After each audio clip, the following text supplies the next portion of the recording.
প্রিয় দর্শক, আপনাদেরকে স্বাগতম জানাচ্ছি এন্টারটেনমেন্ট টুডের নিয়মিত আয়োজন ই টুডে গসিপ ফেসবুক লাইভে। আপনাদের সঙ্গে আমি রিয়াদ রয়েছি, আর আমার সাথে রয়েছে আপনাদের খুব পছন্দের একজন অতিথি, এ সময়ের একজন অন্যতম জনপ্রিয় তরুণ অভিনেতা ইমতিয়াজ বর্ষণ থাকবেন আজকের আড্ডায় আমাদের সাথে। ইমতিয়াজ বর্ষণ, স্বাগতম আপনাকে ই টুডে গসিপের আজকের আয়োজনে। আপনাদেরকেও অনেক ধন্যবাদ আমাকে আপনাদের এই আয়োজনে সাহায্য করার জন্য। আমি আজকে প্রথমে একটা প্রশ্ন একটু জানতে চাই যে আমরা স্ক্রিনে যখনই যে ধরনের চরিত্র ইমতিয়াজ বর্ষণকে দেখি বা তার পার্সোনালিটি দেখে মনে হয় সে অনেক চুপচাপ থাকে, তো আজকের আড্ডায় কি আমরা ইমতিয়াজ বর্ষণকে একটু কথা বলতে দেখবো, নাকি আজকে ইমতিয়াজ বর্ষণ এমন চুপচাপই থাকবেন? চরিত্রের প্রয়োজনে বা চরিত্রের প্রয়োজনে চুপচাপ থাকতে হয় বা এইভাবে থাকতে স্বাগত হবে করা। মানে ইমেজিন ইতিহাস বলছেন সবসময় চুপচাপই থাকেন, বলছেন কথা বলেন। বাহ, খুব চমৎকার। তার মানে ধারণা করছি যে আজকে নিশ্চয়ই আমরা আড্ডায় ইমতিয়াজ বর্ষণকে সরবভাবে দেখতে পাবো। আমি একটু এই সুযোগে দর্শকদেরকে বলে নিতে চাই, যারা এই মুহূর্তে লাইভটা দেখছেন, তাদের যদি আপনাদের পছন্দের অভিনেতার কাছে কোনো প্রশ্ন থাকে বা তাকে কোনো শুভেচ্ছা বার্তা জানানোর থাকে, সেজন্য কমেন্ট সেকশনটি কিন্তু আপনাদের জন্য। সো আপনারা আপনাদের শুভেচ্ছা বার্তা বা প্রশ্নগুলো কমেন্ট করে আমাদেরকে জানিয়ে দিন। ফিরছি আড্ডায়। একদম শুরুতেই যদি একটু জানতে চাই ভাই, যে ইমতিয়াজ বর্ষণ নামটার সাথে অভিনয় শব্দটার পরিচয় কি করে হলো? আমার অভিনয়ের শুরু একেবারে স্কুল লাইফের শেষের দিক থেকে, যখন পাড়ায় আসলে নাটকের মাধ্যমে শুরু। একটা সময় তো আসলে পাড়ায় অনেক থিয়েটার চর্চা হতো, পয়লা বৈশাখ, 16 ডিসেম্বর, 21 ফেব্রুয়ারি, তেমনই একটা 21 ফেব্রুয়ারি একটা প্রোগ্রামে আমি প্রথমবারের মতো পাড়ার মঞ্চে উঠি। ওইখান থেকেই তারপর থিয়েটারে যাওয়া, যোগাযোগ, থিয়েটারে তারপর যাই। থিয়েটারে থিয়েটারে কাজ করতে গিয়ে দেখলাম যে না, আসলে কোন সময় যে আমি এটার প্রেমে পড়ে গেলাম সেটা আমি টের পাইনি। তারপর একটা পর্যায়ে বুঝলাম যে আসলে এই জিনিসটা এমনি এমনি করার বিষয় না, এটা আসলে জেনে বুঝে শেখার অনেক বিষয় আছে। তারপর আমি শিখতে গেলাম train school of dance, drama, music, অসীমদার কাছে। তো মূকাভিনয় শিখতে গেলাম দেবাংশুদার কাছে। এইভাবে এভাবে করে আমার চর্চাটা বাড়তে থাকে। পরে আমি ঢাকায় আসি 2010-11, ওই সময়টা আমি ঢাকায় আসি। এইভাবে করতে করতে ঢাকায় আমাকে প্রথম কাজের সুযোগ দেয় নুরুল আলম আতিক ভাই। তারপরে প্রথম আমাকে সিনেমায় সুযোগ দেয় তারেক ভাই। যদিও আমার প্রথম ছবিটা রিলিজ হয়নি এখন। এইভাবে করতে করতে আসলে চলে আসলাম। আচ্ছা, এই যে সংক্ষিপ্ত যাত্রাটা শুনলাম, মানে পরিবার থেকে কি কোনো প্রকার এঙ্গেজমেন্ট ছিল, নাকি ইমতিয়াজ বর্ষণই পরিবার থেকে প্রথম অভিনয়ের পথে হেঁটেছেন? না, আমার পরিবার থেকে কারোরই কোনো এঙ্গেজমেন্ট ছিল না। আমার শুধু পরিবার নয়, আমার আশেপাশে কারোরই। আর সো এই 2011-12 এর আগ পর্যন্ত যে চর্চাটা ছিল সেটা সম্ভবত চিটাগাং এ চর্চা করেছেন, এবং তারপরে 2011-12 এর পরে ঢাকায় এসে কাজ শুরু করা।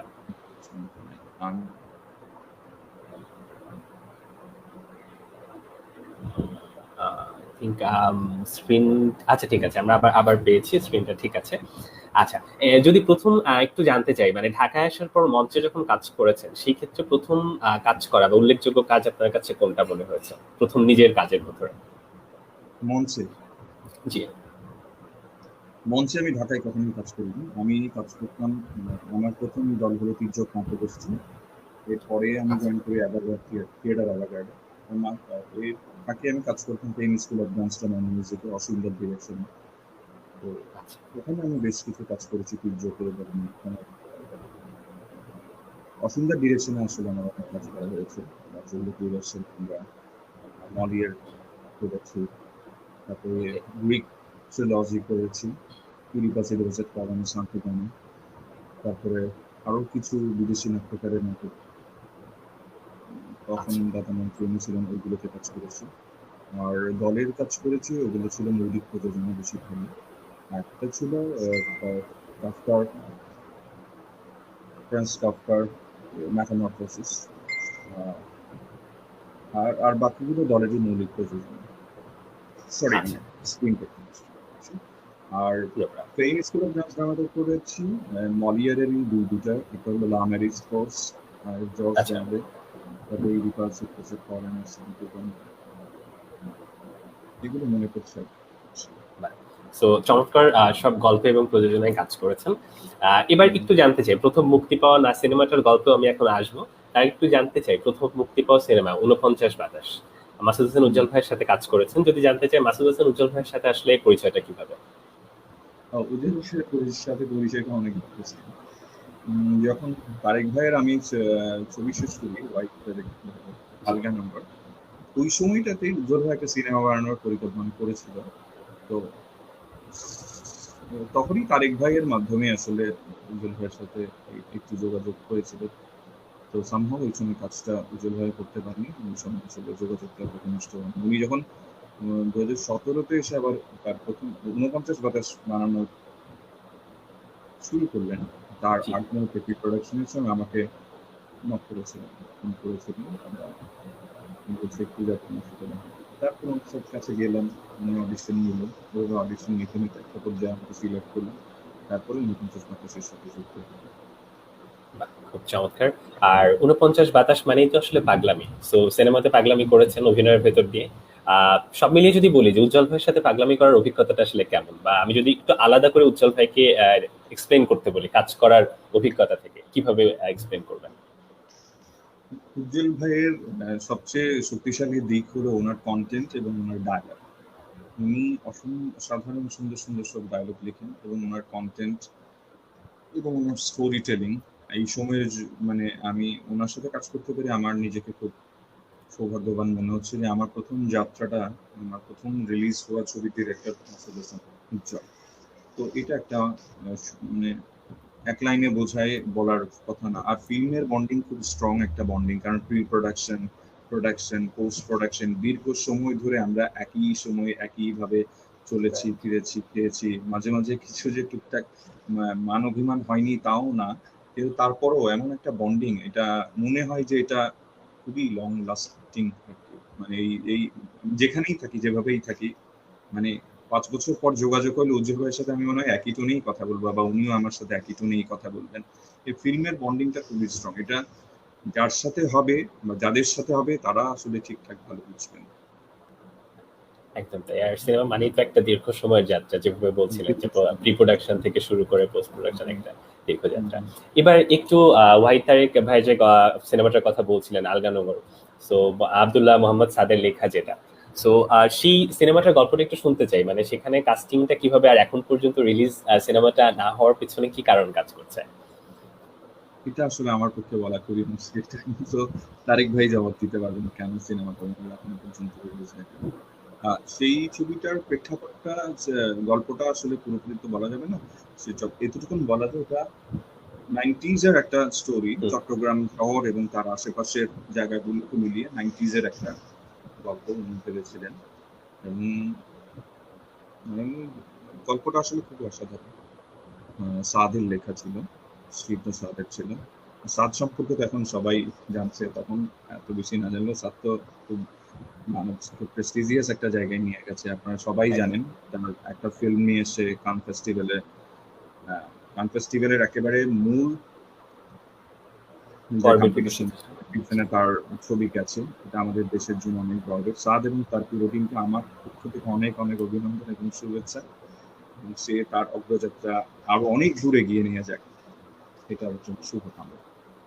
একদম তাই। ইনফ্যাক্ট আমাদের প্রত্যেকের তরফ থেকেই সাদ ভাইয়ের জন্য অসংখ্য শুভকামনা রইল, কারণ তিনি আমাদেরকে গর্ববোধ করিয়েছেন। সো সেদিক থেকে আমরা চাইবো আমরা এরকম কাজ তিনি আরো করুক এবং আমরা আরো সামনের দিকে এগিয়ে যাই। এবার একটু যদি কাজ প্রসঙ্গে আসি, যে আপনি যখন অভিনয় করছেন বা আপনি খুব বেছে বেছে কাজ করেন, আমি যদি বলি যে এখনকার সময় হয়তো বা নতুনদের ভেতরে আপনি অনেক স্ক্রিপ্টিং এর দিক থেকে বা অনেক কম কাজ করছেন, ডেফিনেটলি এটা হয়তো আপনার একটা স্ট্র্যাটেজি বা আপনি স্ক্রিপ্ট সিলেকশন কোন একটা কন্টেন্টে কাজ করবেন কিনা এটা দেখার আগে আমি যদি বলি কন্টেন্ট স্ক্রিপ্ট তো দেখেন, এর পাশাপাশি কোন জিনিসটাকে সব থেকে বেশি গুরুত্ব দেন কোন একটা নির্মাণে কাজ করার আগে? কন্টেন্ট, স্ক্রিপ্ট এবং দেখার পর আমি যে জিনিসটাকে বেশি গুরুত্ব দিই, পরিচালক যিনি জিনিসটা তৈরি করবেন, স্টোরিটা আসলে যিনি মালাটা গাঁথবেন। তো পরিচালকের সাথে কথা বলে ওনার বানানোর তরিকাটা যদি মানে ওনার উপরে যদি কনফিডেন্ট থাকা যায়, তখন জিনিসটা আরো সহজ হয়। তখন অনেকটা সহজ হয়ে যায় আমার জন্য, যে উনি জায়গাটা অনেক দূর ভেবে রেখেছেন। ওনার স্বপ্নটার সাথে যখন আমি অ্যাটাচ হইতে পারি, তখন ভালো লাগে আর কি। যখন মনে হয় কি আসলে পরিচালকের ভাবনাটা একটু বিচ্ছিন্ন, আলোচালো, কেমন যেন অসঙ্গতিপূর্ণ, হ্যাঁ, তখন একটু হতাশ হই। তবে এমনও হয় যে খুব ভালো পরিচালক, খুবই ভালোভাবে ভেবেছেন, কিন্তু গল্পটা সামহাও আমার পছন্দ হলেও চরিত্রটা আমার মনে হচ্ছে আমি না করলে মনে হয় বেটার হবে, অন্য কেউ করলে মনে হয় আরো ভালো হবে, আমি মনে হয় এটার জন্য উপযুক্ত না। তখন আমি আসলে একটু চেষ্টা করি যে না করবো। আর যখন আমার চরিত্রটা পছন্দ হয়, আহ, বা চরিত্রটা হচ্ছে গল্পটা পছন্দ হয়েছে, ওই চরিত্রটা যতটুকুই হোক আমার প্রেজেন্সটা ইম্পর্টেন্ট, এবং পরিচালক ঠিকঠাক ভাবে এই মালটা গাঁথতে পারবেন, তখন আসলে কাজ করার আগ্রহটা যাবে অনেক বেশি ভালো কাজ করে আমি। তার মানে পুরো প্রজেক্টটার ব্যাপারে, সেই প্রজেক্টের সাথে কি কি ইনভলভমেন্ট রয়েছে সবকিছুর ব্যাপারে খুব স্পষ্ট হয়ে তারপরে আপনি সেখানে এগ্রি করেন যে কাজ করার ব্যাপারে। এবার যদি একটু জানি, যেহেতু বড় পর্দা দিয়ে কাজ করা শুরু, কখনো কি এরকম মনে হয়েছে যে না, আমি ছোট পর্দায় কাজ করলে সেখানে কিছুটা ইনসিকিউর হতে পারে কেরিয়ার, এরকম কখনো মনে হয়েছে?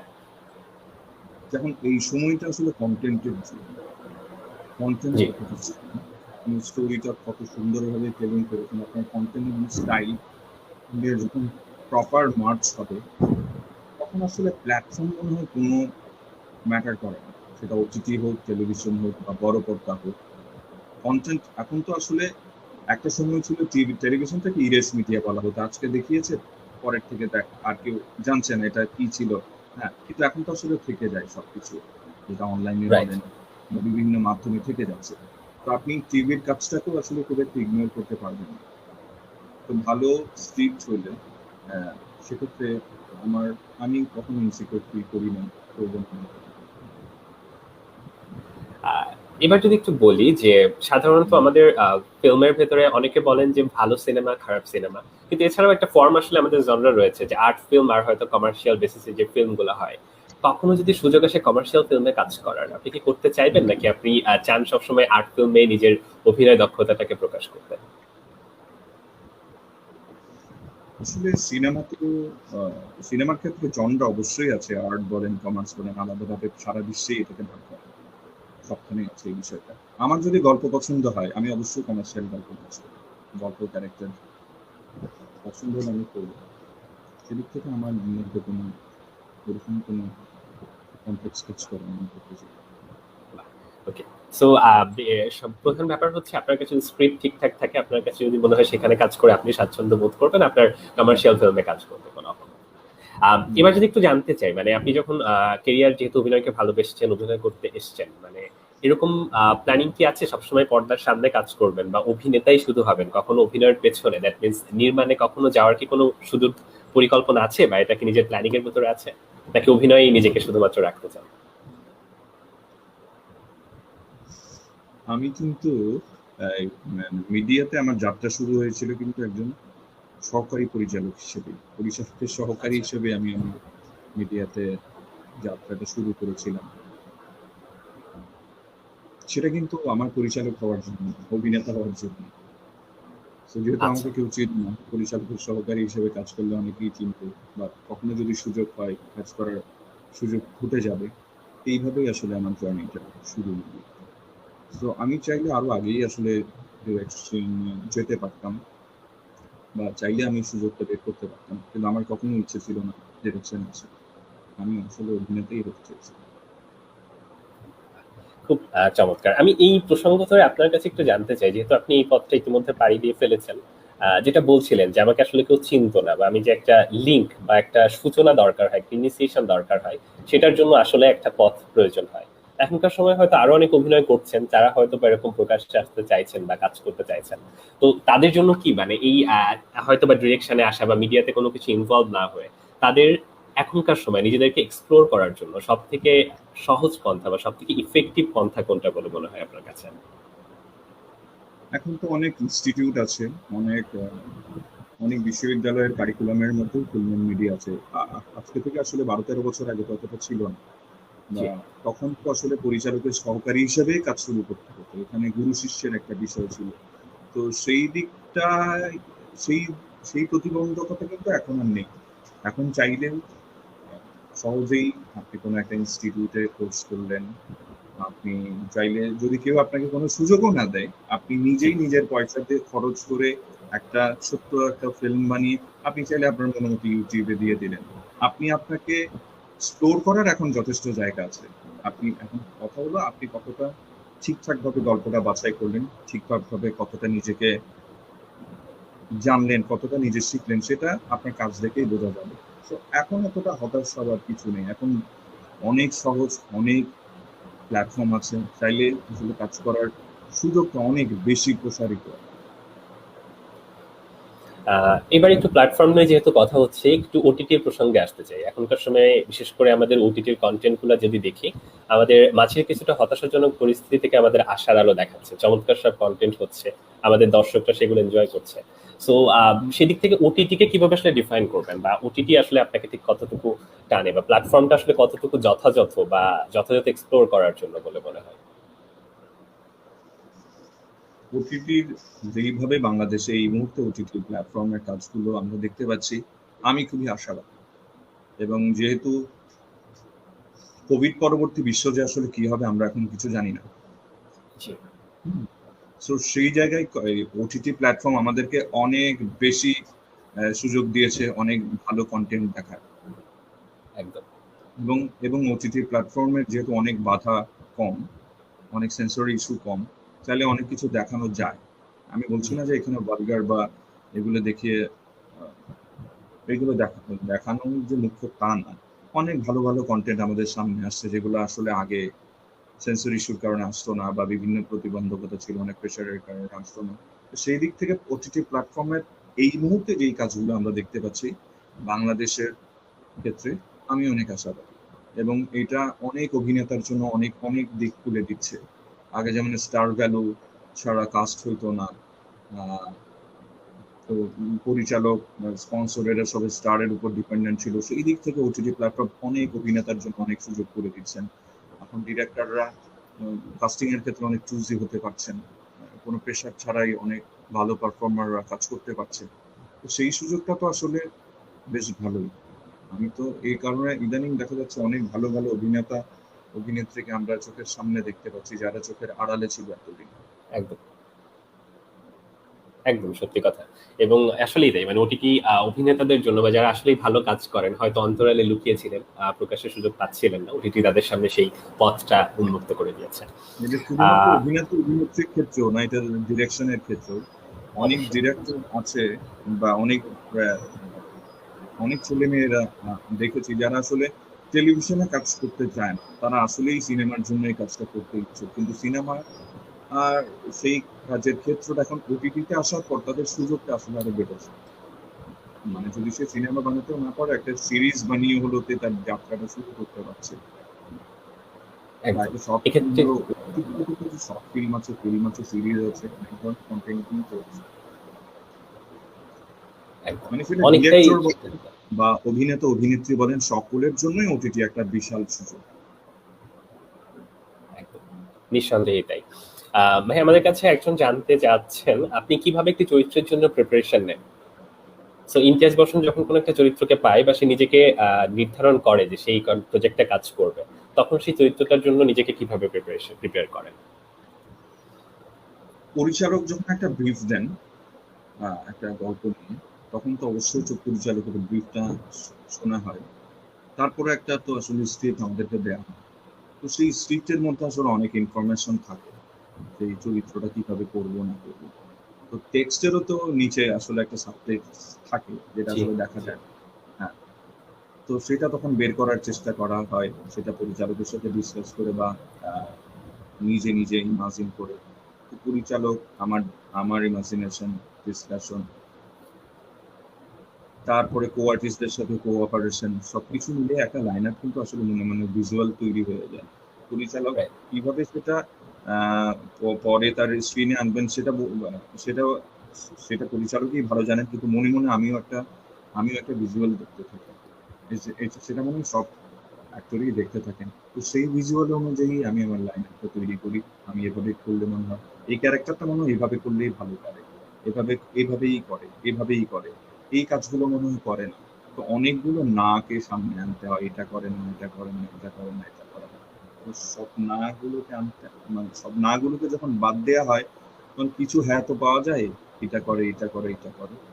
ওই হ্যাঁ গুলোকে নিয়ে ডিরেক্টরের যে একটা ব্যারিয়ার থাকে, এর বাইরে যাওয়া যাবে না, এর বাইরে যাওয়া যাবে না, যেগুলো নিয়ে আস্তে আস্তে ক্যারেক্টার গোছানোর চেষ্টা করি। খুব অর্গানাইজড ওয়েতে আপনি যেভাবে কথা বলেন এবং আপনার চিন্তা ভাবনাগুলো ঠিক ততটাই অর্গানাইজড। সো আশা করি রোমান খান আপনি আপনার উত্তরটা পেয়েছেন। হ্যাঁ, এবারে একটু জানতে চাই, প্রথম কি আসলে প্রথম কম্পোজিশন নাকি এর আগেও গানের কম্পোজিশনের অভিজ্ঞতা আছে? এর আগে গানের কম্পোজিশনে আমার অভিজ্ঞতা আছে, তবে সেটা খুবই ছোট, ওটা একেবারে 1 মিনিটের ছিল। সেটা মানে ওই অর্থে ওটা তেমন একটা ইয়েও হয়নি। কিন্তু প্রথমটা আসলে সেক্ষেত্রে বলতে গেলে আমার প্রথমই কম্পোজিশন। আচ্ছা। এবং প্রথম গানটা আমাদের অনেকেরই অনেক ভালো লেগেছে, আমি বলবো অধিকাংশের অনেক ভালো লেগেছে। 49 বাতাসের একটা চমৎকার গান। So thank you so much for composing the song and making us hear the song. এবার একটু আপনাকে যদি আমি কিছু সিচুয়েশন বলি, সেই সিচুয়েশন গুলাতে যদি আপনি কখনো পড়েন তাহলে সেই সিচুয়েশন গুলা কিভাবে হ্যান্ডেল করবেন এটা একটু জানতে চাই। সাপোজ আপনি কোনো একটা প্রজেক্টে কাজ করতে গিয়েছেন, সেই প্রজেক্টে আপনাকে স্ক্রিপ্ট আগে থেকেই হয়তো দেওয়ার কথা ছিল, কিন্তু আপনাকে গল্পের লাইন আপনার শোনানো হয়েছে, আপনার পছন্দ হয়েছে, এখন বলা হলো আপনি সেটে গেলে আপনাকে স্ক্রিপ্ট দেওয়া হবে, আপনি সেটে গিয়ে দেখলেন আপনাকে স্ক্রিপ্ট দেওয়া হলো না, ইম্প্রোভাইজ করতে বলা হলো, সেই মুহূর্তে কি করবেন?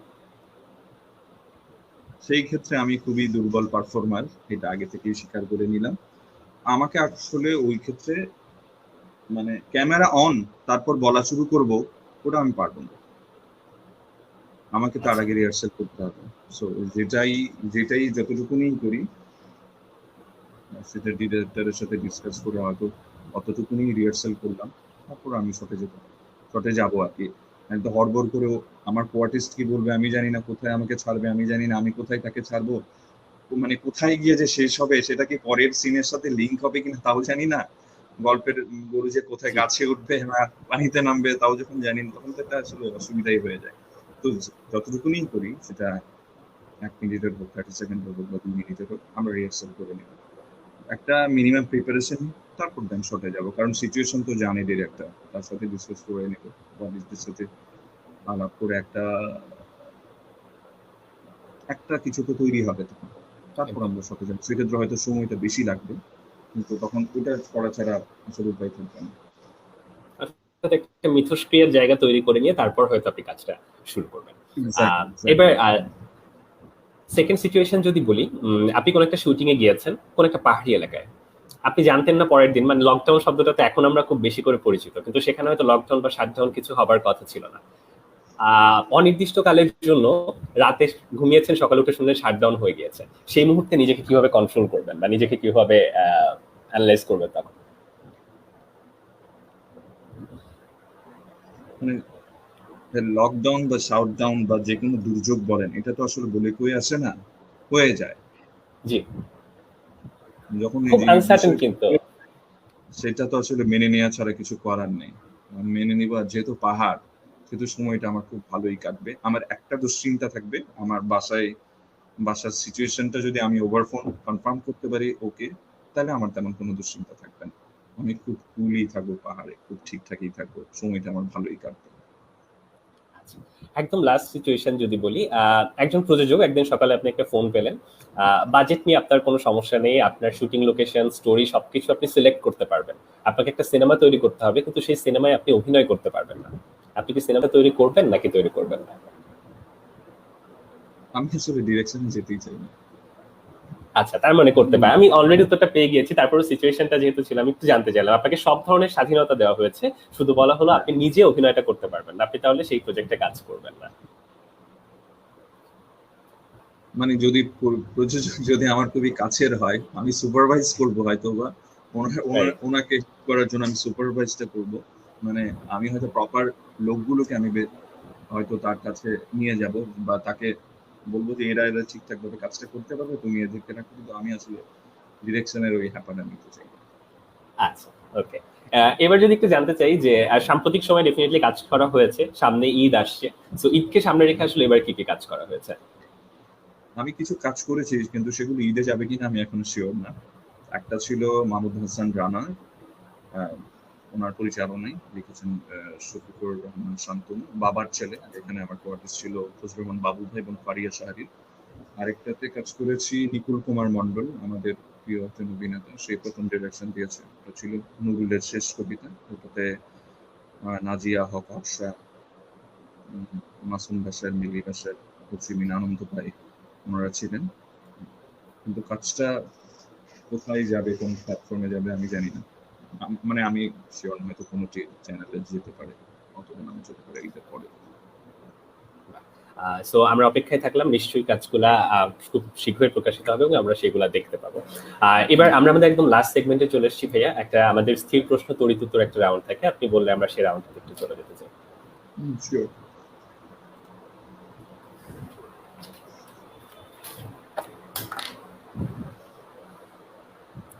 ওকে, প্রথম প্রশ্ন, ইমতিয়াজ বর্ষণের প্রিয় অভিনেতা? ইমতিয়াজ বর্ষণের প্রিয় অভিনেতা? জি। এক না একাধিক? যে কোনো দুজনের নাম আপনি বলতে পারবেন, অনেকেই আছেন, কিন্তু প্রথম যে কোনো দুজনের নাম বলতে হবে। ইরফান খান, চঞ্চল চৌধুরী। প্রিয় অভিনেত্রী?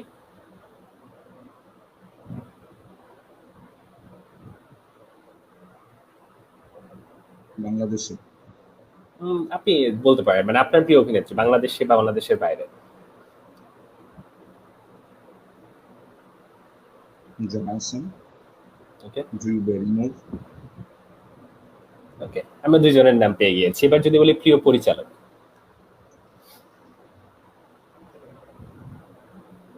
Martin স্করসিস।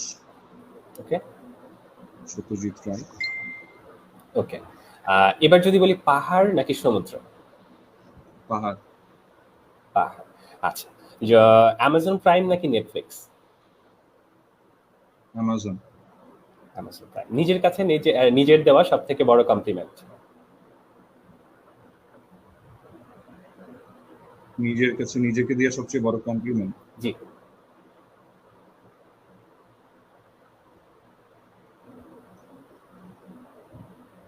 I'm an utopian. I would like to be my own kingdom. Okay, very well said. নিজের কাছে নিজের করা সব থেকে বড় কমপ্লেইন? অলস। আচ্ছা, সাম্প্রতিক সময়ে নিজের দেখা সব থেকে বেস্ট ওটিটি কন্টেন্ট? সরি? সাম্প্রতিক সময়ে নিজের দেখা সব থেকে বেস্ট ওটিটি কন্টেন্ট? একেবারে সাম্প্রতিক সময় দেখেছি মহানগর, এবং আমার খুব ভালো লেগেছে মহানগর। চমৎকার। নিজের দেখা সব থেকে বেশিবার, ইনফ্যাক্ট নিজের সব থেকে বেশিবার দেখা সিনেমা? না। গরম ভাত? জি, বুঝতে পেরেছি। গরম ভাতের গন্ধ নাকি হচ্ছে বিরিয়ানির গন্ধ? আবার সরি? গরম ভাতের গন্ধ নাকি বিরিয়ানির গন্ধ? বিরিয়ানির গন্ধ। আচ্ছা, একদম লাস্ট কোশ্চেন, সেটা হচ্ছে 3টি কাজ যা সুযোগ পেলেই করতে চাইবেন, যেটা এখন অবধি করা হয়ে ওঠেনি।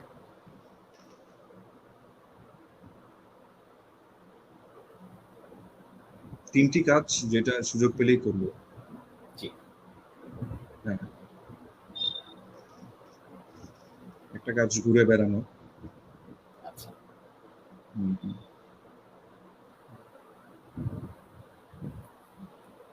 দ্বিতীয় কাজও ঘুরে বেড়ানো। ওকে, তৃতীয় কাজও মনে হয় ঘুরে বেড়ানো। So you like travelling so much, আপনি ঘুরে বেড়াতে খুব পছন্দ করেন। Okay, thank you so much ভাইয়া। আমরা আমাদের সেগমেন্টের একদম শেষ দিকে চলে এসেছি। একদম শেষে যদি সংক্ষিপ্ত করে একটু জানতে চাই যে ইটুডে গসিপে আড্ডা দিতে কেমন লাগলো? আপনাদের সাথে আড্ডা দিয়ে আমার বেশ ভালো লেগেছে। আমি একটু একটা তাড়াহুড়োর মধ্যে ছিলাম, আমি একটু রাইট টাইমে এসে পৌঁছতে পারবো, এটা নিয়ে একটু কনফিউশন ছিল, বাট আমরা ঠিক টাইমে এসে পৌঁছতে পেরেছি। আপনাদের সাথে ঠিকঠাকভাবে সংযোগটা হয়েছে, এই জন্য খুব ভালো লাগছে। কারণ মোস্ট অফ দ্য টাইম ইন্টারনেটে খুব একটা জটিলতায় ফ্ল্যাকচুয়েট করে, আসে যায়, থেমে থাকে, সাউন্ড শোনা যায় তো ভিডিও দেখা যায় না, ভিডিও দেখা যায় তো সাউন্ড শোনা যায় না। তো ওই দিক থেকে আজকে তেমন কোনো একটা ঝামেলা ছিল না, ওই দিক থেকে তো অনেক প্রাণবন্ত ছিল। অসংখ্য ধন্যবাদ।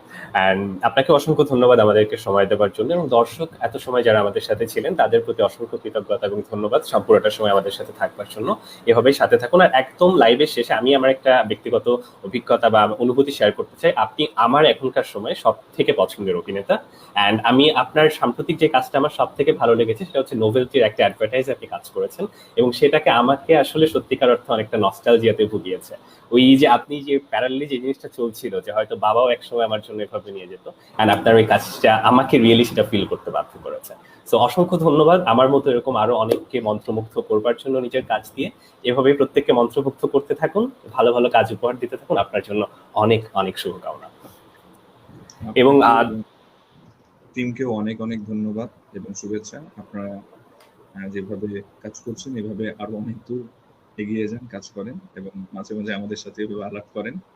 আমি নিশ্চয় আবার কখন আপনাদের সাথে সুযোগ পেলে আবার আসতে চাই। নিশ্চয়ই, ইনশাল্লাহ আমরা নিশ্চয়ই আবার আড্ডা দিব। সো সেই পর্যন্ত প্রত্যেক দর্শক আপনারা প্রত্যেকে ভালো থাকুন, সুস্থ থাকুন। খুব খারাপ সময় চলছে, সো নিজেদেরকে নিরাপদে রাখুন এবং নিজের কাছের মানুষগুলোকে নিরাপদে রাখুন, স্বাস্থ্যবিধি মেনে চলুন, এবং বিনোদন জগতের নতুন নতুন খবর পেতে এন্টারটেনমেন্ট ওদের সাথেই থাকুন। আজকের মতো এখান থেকেই বিদায় নিচ্ছি। শুভরাত্রি সবাইকে। শুভরাত্রি।